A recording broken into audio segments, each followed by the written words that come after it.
Welcome to Reflections, a program where we discuss values and virtues for the transformation of the individual and the society in general. I am Father George Ehusani, and I have the privilege of having with me in the studio once again Professor Olugbemiro Jegede, Professor of Science Education, Professor of Open and Distant Learning, First Vice Chancellor of the National Open University of Nigeria, and he was Secretary, Kogi State Government. Before then, he was Secretary General of the Association of African Universities, whose offices are in Accra, Ghana.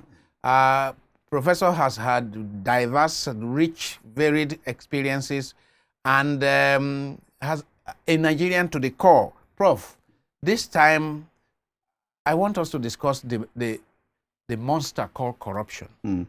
In recent weeks in this country, apart from the fact that the present government came in with, the determination to fight corruption, it's been so embarrassing in recent weeks, but that even the head of the anti-corruption agency is being accused of corruption. The Attorney General is being accused of corruption. And then we have revelations of monumental, humongous figures of corruption that it has become like a circus. Watching it on TV is a melodrama of some sort. What is happening? Is it that this monster is devouring all of us and there is nothing we can do about it? Yet we are a country of people who claim to be religious. And from all my exposure as a student of religion, I have never seen how truly religious people can be as corrupt as we are seeing in our environment. I mean, so it's either that we are not truly religious or that all these allegations of corruption are false, but they cannot go together. So what is going on in our country, Prof? You have served at various levels, and you have seen this country degenerate. It is Wole Soyinka who called your generation, and now my own generation has joined the lost generation. What are we bequeathing to the generation coming behind us? What are we bequeathing to them? Is it this legacy of shame? I am just wondering, when a child of 5 years old sits down before TV and sees that the person who was being called Your Excellency yesterday is paraded around today as being terribly corrupt. Sees the person who was in charge of, various things, the people that young people even admire, adore, the next day, the allegations of corruption against them, what is happening to their psyche? What is going to be happening to the psyche of young people? So this session is to discuss what is happening and then what more can we do about it than what we have been doing. Right. Thank you very much, Father George Ehusani, again for being part of this. We have had so many disturbing and embarrassing situations about corruption in this country. But let me start by saying corruption is everywhere. I have worked in several parts of the world. I spent 20-something years working outside this country. At every level, I have seen corruption. In fact, show me a country without corruption, and then you tell me a country that hasn't got a judicial system, or show me a country where there are no crimes, then I would show me a country where there are no policemen. So everywhere is corrupt. However, that's what I'm coming into now. In Nigeria, I'm not sure whether we should even be calling it corruption. I think for me, it is corruptemic. The corruptemic we have, an epidemic. It is an epidemic. It's corruptemic. We are knocked down and bogged down by it. We have, in fact, attained international recognition for the wrong reasons due to corruptemic. It has, in fact, become endemic in the system.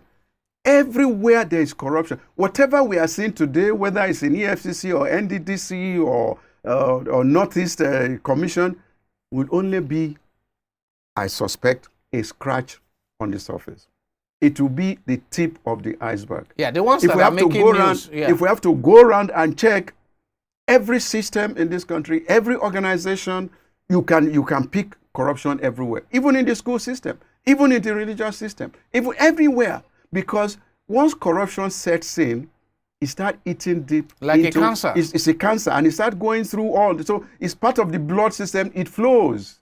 And when it flows, it affects everybody. Indeed, I want to be very apologetic to the people and humbly say that we are all corrupt.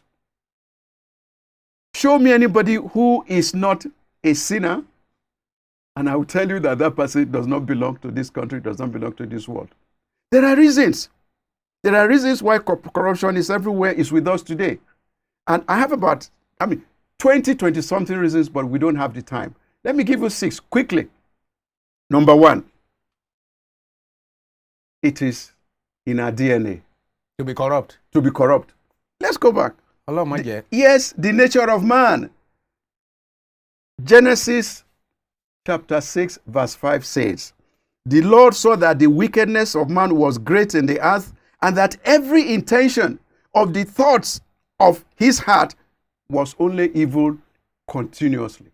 So even 6 chapters after the creation of the world, corruption started, right from the time of Adam and Eve. Corruption started. That's number 1. Number 2, Jeremiah 17, verse 9 says, the heart is deceitful above all things and desperately sick. So we are sick. Our heart is sick. Who can understand it? Nobody except God. The third one I want to quote is in fact from, if you say I'm quoting Old Testament, let us look at New Testament. What does New Testament tell us? And it is in the book of the Apostle of Mark. Mark chapter 7, 21 to 23. It says, far from within, out of the heart of man, come evil thoughts. And the evil thoughts including sexual immorality, murder, theft, stealing, adultery, wickedness, corruption in all its corruption, anything you can think of. And it says all these things come from within, and they defile a man. So that's number 1. It is part of our DNA. The second, as I mentioned earlier, is that it is endemic. Corruption is endemic. It is part of our dress code now. If you go to a place and you don't show any corruption there, they say, this man, where you come from? It's everywhere. We seem to have colored our national flag with corruption. Anywhere in those days, a few years ago, I used to be very afraid to show my green passport in many international airports because it was all kind of terrible things they knew about Nigeria. Now it's even worse because they now see you, they see us nationally. They don't, before it was individual people they'll be looking at airports. Now it is the whole nation that has now been blacklisted as a corrupt. Yes, it's a corrupt nation. So why is everyone stealing? Because everybody is stealing. Oh, everybody is stealing. Everybody is stealing because everybody is stealing, and therefore no one cares. In fact, we accept it, we adore it, we glamorize it. It is institutionalized. If you go to an office, a ministry, and you want your file to move, they tell you what to do. Now you be Nigerian. Have you never been to a police at a road point where they say, your boys are here? What does that mean? Have you never been to the airport where, I have. Let me tell you, when I was living in Ghana and I would fly into Nigeria, I would come in on a weekend. There was one particular day, I remained till Wednesday. I had to do some things in Lagos. I was going back. The policeman at the airport said, happy weekend. Then I looked at my time. Today is Wednesday. How can it be weekend? He needed money. In fact, these days, greeting has become so expensive. Just to greet. Any office you go to, when people greet you, they are looking for money. Either in the car park or anywhere they are directing you, anything. How are you, sir? Well done, sir. They are struggling to do this for you. It's not because they like it. It's not because, as we used to do in those olden days, when you see an older man carrying luggage in the village, you go and take it from him. And you don't expect anything. These days, it is part of it. The third reason is that the society thrives in it. A person convicted for stealing billions gets a hero's welcome in his locality. As soon as he's coming, they say, a person no come. You've known it. People have gone to jail. They come back and they are celebrating them. Can you imagine? So the society thrives in it. The community even encourages it. Overnight, a wretched politician who could barely afford to feed or wear any decent clothes becomes a celebrity. And so, as soon as he gets it, he gets millions, he changes it, he's changing cars, there are allowances, there are constituency allowance or something. He gets so much money, people troop to him for all sorts of wants and needs, more of wants than needs. So he steals to satisfy them, and the community hails him. That's why we are all thieves. That's why we are all corrupt, because you have to do that. Let me tell you one more. The society suggests and encourages it. We are self-centered, we are deceitful, we are greedy, we have itchy fingers due to the level of poverty or forces of impoverishment. In fact, it's not just poverty of money, poverty of ideas, poverty of the mind, and the fact that, as they say, the love of money is the root of all. Let me, the last one I want to tell you about is we teach it. We teach corruption. Yes. Parents encourage it at home, and they don't check the students, because when you do the wrong thing, then the child will start looking at you. But daddy, I saw you doing this the other day. What else do you want to say? We teach it in school. Even in schools, the teachers teach it. Teachers bring granite and clothes or whatever to sell. So what are you teaching? Is that not corruption? People buy degrees and certificates to date. What else are we doing? Policemen and soldiers, as I tell you, display this at checkpoints. Messengers and security people, they display it and ask you through excessive greetings. Religious people even coerce congregants to pay tithe. If you don't pay your tithe or you don't pay offerings, what did they tell you? That you go to hell. My Bible tells me that there's only one way to be saved. Believe in the Lord Jesus Christ and do his will. Not tithe. Not tithe. Not. There are people who don't even have any money to give, but they come with their heart.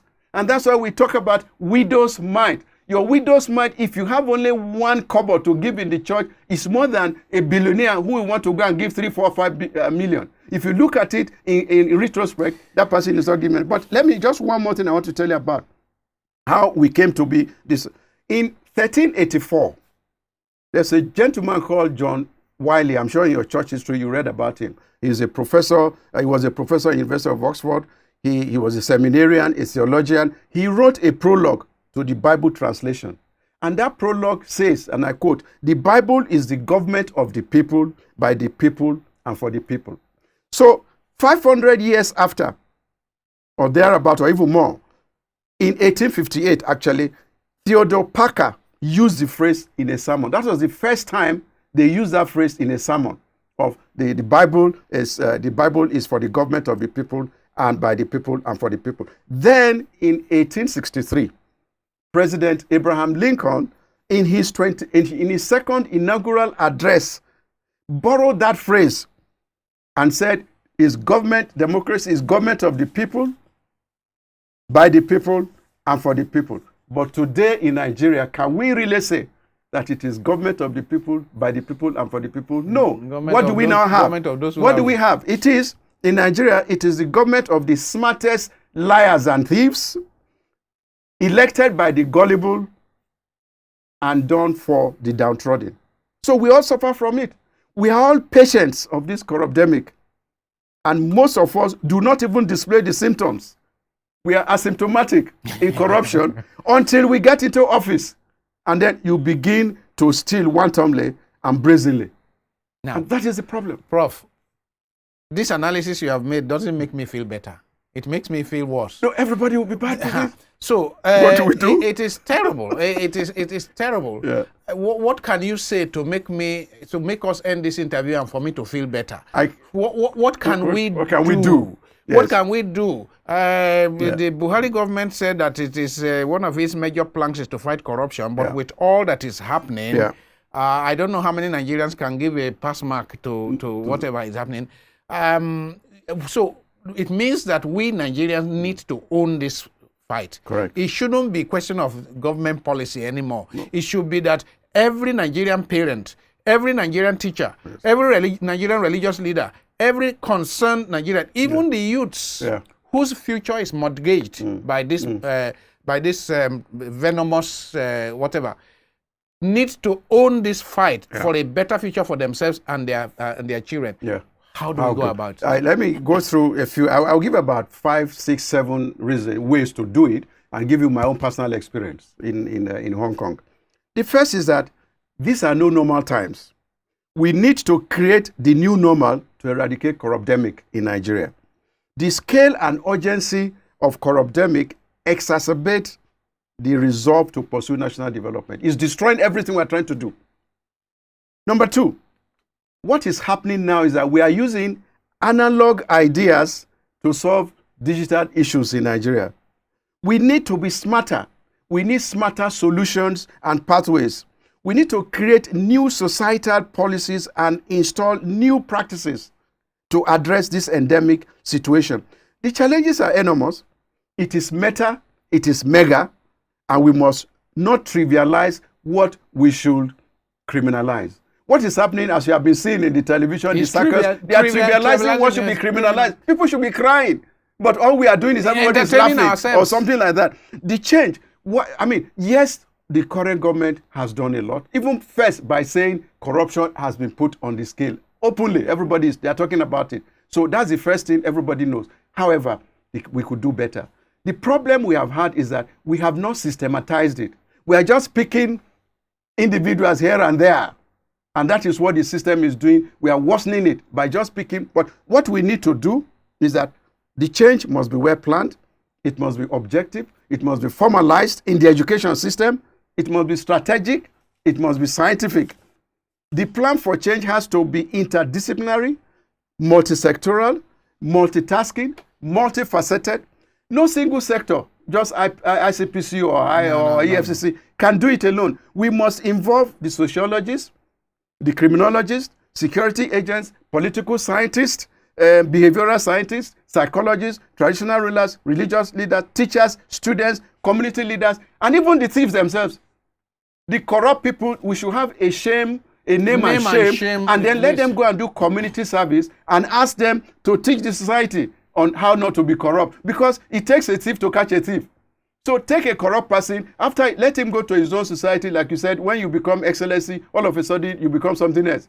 They should tell the people it is not good to do this. That is where we should shame them. There must be a sustained interest from all sectors of the society, just like you have said. Everybody has to be involved. Everybody has to be involved. Let me use the example of the bishop, the late bishop of the Catholic Diocese of Enugu, Bishop Eneja. Yes. He said, everybody must fetch and use his or her own broom. Let me just give me a minute to explain what happened. When he visited a parish, he discovered that they couldn't use the church. They had to go outside to use it, and the place was dirty. The bishop took a broom and started sweeping. So when he was sweeping, the vicar now came. The Reverend Father came. What? Bishop, you can't be doing it. Bishop said, why not? Well, the Reverend Father now went, took a broom himself. He too started sweeping. When other members, the priest and the bishop came, the laity came, they came and saw, this is what the bishop is doing it. The priest is doing it. So why not? So it now became, he said, everybody fetch and use your own. And that is the kind of thing your foundation has been doing. You are rewarding people who said, I will shun corruption, I'm not going to do it, and when I see it, I'm going to expose it. You are making ordinary individuals examples for the society to copy as role models. And that's what we should be doing. Everybody should do it. And even the Bible has told us something. As a nation and as an individual, what does it say? If you go to 2 Chronicles chapter 7, verse 14. If the people call by there are several things we just gloss over it. Let me maybe as being an academic, let me explain this. You must do 4 things. But it says, if we who are called by his name. The question is, are you called by his name? Many of those people are not called by his name. They only try to identify at the periphery. That's the one. Then he said, 1, humble yourself. 2, pray. 3, seek his face. But we only seek the face of the bank or whatever. And then he said, turn from your wicked ways. Unfortunately, we have been told that the mind, the heart of man is continually wicked. So the few things you do here and there are only flashes. So we must turn away from that. Then, once you have done that, I will. Then he said, I will hear from heaven. And heal the land. God has already told you, he's in heaven. He's in the best of the places. He will hear from that. So if you do all this, you are not only going to be with him in heaven, he will hear you, he will forgive you, yes. And then will heal their land. All of us as a nation, as individuals, are involved in this. Are we doing it? Let me now tell you my personal experience of corruption in Hong Kong. Very simple thing. When I arrived Hong Kong from Australia, I was recruited from Australia. Then I was actually going to Japan to work, and Hong Kong said they wanted me. Anyway, that's a different story. And my office and the guest house I was to stay in was on the 11th of the 13th floor story building. And the person that helped me to carry my luggage from the ground floor, he took me to the 11th floor and took me to my room where I was to stay. It was the Chinese. And I took, crispy Chinese notes, 100, and I took it, Hong Kong notes. I took 100 and gave him. The man looked at me like this, very scornfully, disdainfully. It's like, what's that? What insult? Yes, it's like I had insulted him. I had done that. I didn't know. I mean, to him, I was trying to corrupt him. When I now got to the office and I asked my Chinese colleague, the most senior, he was next to me, and I said, hey, Jiang, this is what happened.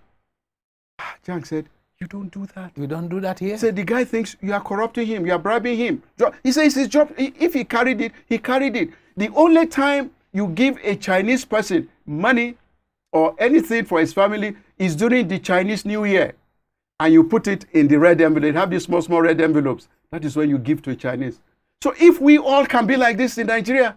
I had a similar experience. I had a similar experience in Poland. Yes. I took pilgrims to Poland. Yes. And after 1 week of being driven around by this tourist bus, Yes. I took $200, which my people contributed to give the driver. Yeah. I gave it to the driver. The guy was so angry. Yes. What is this about? He was doing his job. He was so angry. He said, I'm doing my job and I'm earning my money. Yeah. So we have a lot to learn from other places. We do. We have been discussing the monumental corruption, I don't know what you call it, corrupdemic. Corrupdemic. It's Prof has corrupdemic. called it corrupdemic. Yes. It's an epidemic of corruption. And it is endemic in our system. And it is endemic in our system. So he calls it Corrupdemic. corrupdemic. Yes. What do we do about this? I mean, it's all of us should feel insulted and get angry to do something about this. Yeah. I mean, when Prof was saying it is in our DNA, it is what it's like, it is what we eat, it is what we drink, it is what we take in, and then we act it out every day. I was on my seat feeling insulted. Well, if you feel insulted about it, you must do something about it.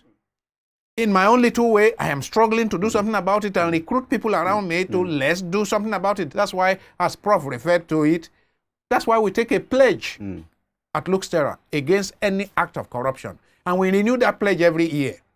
All of us, parents with their children, teachers with their students, rather than teachers being accused of all kinds of harassment, all kinds of corrupt practices, teachers must see it as in their rightful place to lead this society aright, to be beacons of light. Teachers from nursery school to university level. And then those who we appoint to elective positions, those who are appointed to head organizations, hey, there's a lot of responsibility. The responsibility that public officials have is more than the rest of the people. Sure. To give example. And it comes with some suffering. It comes with some sacrifice. But every public official must commit to giving an example of being a model of integrity wherever you are. Sure. And like he said, he quoted 2 Chronicles, the Lord is ready to renew our land. The Lord is ready to heal our land of this shameful, this disgusting appellation of being a corrupt country, a corrupt people. The Lord is ready to heal us of this shame if sufficient number of us are committed to it. Once again, I want to thank Professor Olugbemiro Jegede, Professor of Science Education, Professor Emeritus of National Open University of Nigeria, in fact, the founding Vice Chancellor of the National Open University of Nigeria, and he's still going strong and contributing to society. I hope to have you here. You did mention the issue of the atrocities we committed against our brothers and sisters who we sent into slavery. We need to come here one of these days to discuss it because we may still be suffering the consequences of those atrocities. Sure. And not only have we not apologized, some of those who are responsible for this are still being honored in our society. We need to name and shame. Yes. We need to name and shame those who have put us where we are today. And thank you for your own little contributions, which God will make sure that they bear fruits. If not in your lifetime, beyond your life, God will make sure that it bears fruit for the betterment of our society. God bless you. Thank you very much.